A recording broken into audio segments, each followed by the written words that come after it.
నియోజకవర్గానికి స్థిరమైన ఇన్ఛార్జ్ ఏర్పాటు చేసినందుకు గౌరవ ముఖ్యమంత్రి చంద్రబాబు మరొకసారి ధన్యవాదాలు తెలియజేస్తూ వైకుంఠం జ్యోతి గారికి మరొకసారి నా తరఫున శుభాకాంక్షలు తెలియజేస్తా ఉన్నాను. సోదరులారా, ముఖ్యంగా ఈనాడు సమావేశాలంటే నేను సమాజంలో 3 అంశాలు చెప్తాను. మనకు రేపు 16వ తారీఖున జరగబోయేటువంటి గౌరవ ప్రధానమంత్రి వర్యులు నరేంద్ర మోదీ గారు మన జిల్లాకు రాబోతా ఉన్నారు.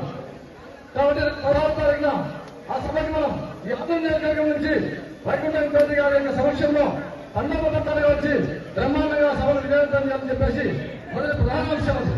ఎందుకంటే మన ప్రభుత్వం కూటమి ప్రభుత్వం, స్టేట్ లో అయితే మన ప్రభుత్వం, సెంట్రల్ లో నరేంద్ర మోదీ గారి యొక్క ప్రభుత్వం నాయకత్వంలో మనకు దేశంలో 13 స్థానాలు పారిశ్రామిక కేంద్రాలు ఇస్తే అందులో మనకు ఓటర్లకు పాయింట్ ఇచ్చారు.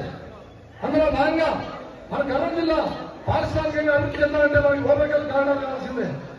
అందులో భాగంగా నరేంద్ర మోదీ గారు ఎక్కడ కూడా ఏ రాష్ట్రానికి పోటీగా మన రాష్ట్రానికి 5వ రాబోతున్నారు ఈసారి. మనకి ఎందుకంటే మన దశ తిరిగేది నరేంద్ర మోదీ గారి పైన శిలాఫలకి. కాబట్టి ప్రతి ఒక్కరూ ఆ సభను విజయవంతం చేసినటువంటి పద్ధత ఎంతగా ఉంది. ఎందుకంటే మన జిల్లా చాలా వెనుకబడింది. మీ అందరూ తెలిసే విషయమే. మనం ఏ సాధించుకున్న కేంద్రం నుంచి ఏ పరిశ్రమ రావాలన్నా మనకు కేంద్ర సహకారం కావాలి. కాబట్టి మీరు ఆ రోజు ఖచ్చితంగా రావాలని చెప్పేసి కోరుకుంటున్నాను. మరియు రాబోయే రోజుల్లో నేను ఆలూరు ప్రజలకు ముఖ్యంగా కోరుకునేది ఏమంటే, ఒక 2 సంవత్సరాలైనా కూడా మన ఆలూరు ప్రాంతంలో నేను మాత్రం అభివృద్ధి కాలేదు. నేను ఈ ఆలూరు ప్రజల సాక్షిగా ఈ ఆలూరు జిల్లా నుంచి మా బీద రవీంద్రన్న గారిని మనకు ఎందుకంటే నియోజకవర్గ పుస్తకం ఇన్ఛార్జ్ కాబట్టి అన్నకి చాలా బాధ్యతలు ఉంటాయి. కాబట్టి మనకు ఎందుకంటే అన్నగారికే చెప్పుకోవాలి ఏదైనా మన సమస్యలు కాబట్టి అన్న దయచేసి ఆలూరు అనేది మా కర్నూలు పార్లమెంట్ లో అత్యంత ఉన్నటువంటి అసెంబ్లీ ఆలూరు ప్రాంతం గారికి దయచేసి వేదవతి నాయకు మాత్రం ఏది ఏమైనా కూడా మీ ఆధ్వర్యంలో మా అందరి సహకారంతో ఫస్ట్ నిర్మించాలని చెప్పేసి కోరుకుంటున్నాను. ఎందుకంటే గతంలో 2014 నుంచి 2019 మధ్యన నీరు చెట్టు కార్యక్రమం కింద చేసినటువంటి నిధులు అసలు ఇంతవరకు కూడా లేదంటే అన్నగారు ఎవరో మేము ముఖ్యమంత్రి గారు పోతే అన్నగారు అది బయట పక్కన ఉంటున్నారు. బీదాలు మాకు పిలిచారు, మీ జిల్లాకి నిధులు పెండింగ్ నిధులు విడుదలయ్యాయని చెప్పేసి మాకు స్వయంగా చూపించారు. కాబట్టి మీకు అంత ప్రేమ ఉంది కాబట్టి మా జిల్లా మీద అందరూ ముఖ్యంగా మా ఆలూరు ప్రాంతానికి వెలుపతి ప్రాంతానికి మాత్రం ఫస్ట్ నిధులు ఖచ్చితంగా విడుదల చేస్తామని చెప్పేసి మరొక్కసారి ఈ వేదిక సఖ్యంగా కోరుతున్నాను మీకు. అంతేగాక రోడ్ల విషయం చాలా దారుణాలు మన రోడ్లు. కాబట్టి బీసీ జగన్ రెడ్డి గారిని పట్టుకొని నేను నిన్న చెప్పాను, నిన్న కర్నూలు సమావేశం పెడితే ఖచ్చితంగా మా ఆంధ్ర ప్రాంతానికి కావాల్సిందని చెప్పడం జరిగింది.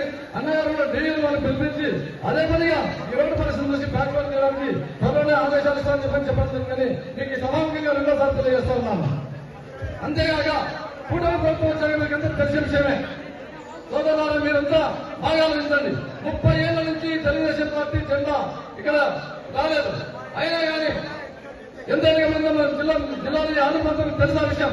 కానీ రాబోయే ఎలక్షన్లో బ్రహ్మాండంగా అనేది వైకుంఠం జ్యోతి గారిని స్థిరమైన నాయకత్వం ఇచ్చారు కాబట్టి ఇక్కడ ఇన్ఛార్జ్ గా మీ అందరూ రేపు రాబోయే లోకల్ బాడీ ఎలక్షన్స్ లో ఎంపీటీసీ అయితేనేమి, ఎంపీటీసీ అయితేనేమి, ఎంపీలు ప్రతి ఒక్కరి నాయకులు యునానిమస్ నిర్ణయించడానికి మీరంతా ప్రయత్నం చేయాలని చెప్పేసి మరొకసారి కోరుకుంటున్నాను. ఎందుకంటే మనం రాబోయే రోజుల్లో 2029 ఎలక్షన్కి తెలుగుదేశం పార్టీ జెండా 70,000 అందరూ లక్ష్యం కదా. కాబట్టి మీరందరూ వైకుంఠం జ్యోతి గారి నాయకత్వాన్ని బలపరిచి రాబోయే ఎలక్షన్లో ప్రతి ఒక్కరూ కంకణం కట్టుకుని చంద్రబాబు గారు మన మీద ఎంతో ప్రేమ పెట్టుకుని అభిమానంతో నాకు జ్యోతిగా ఇచ్చారు. కాబట్టి ఆయన ఆశలు ఒమ్ము చేయకుండా దయచేసి మనం రాబోయే లోకల్ బాడీ ఎలక్షన్లో అత్యధిక మెజార్టీలు ఎందుకంటే జిల్లాలో లేని విధంగా ఇవ్వాలని చెప్పేసి నేను కోరుకుంటున్నాను. అంతేకాక మీరు మొన్నటి రోజున సుపరిపాలన ప్రజల్లో భాగంగా ఎన్ని వర్గానికి వెళ్ళాలన్నా కూడా జిల్లాలో 2వ స్థానంలో నిలబడ్డారు కార్యకర్తలంతా. కాబట్టి సుపరిపాలనలో తొలగిన భాగంగా నేను చేసినటువంటి కృషికి నేను 2వ స్థానం వల్ల మీకు 2 చేతులు చేయాలని ఆశిస్తున్నాను. ఎందుకంటే జిల్లాలో 2వ స్థానం వచ్చింది.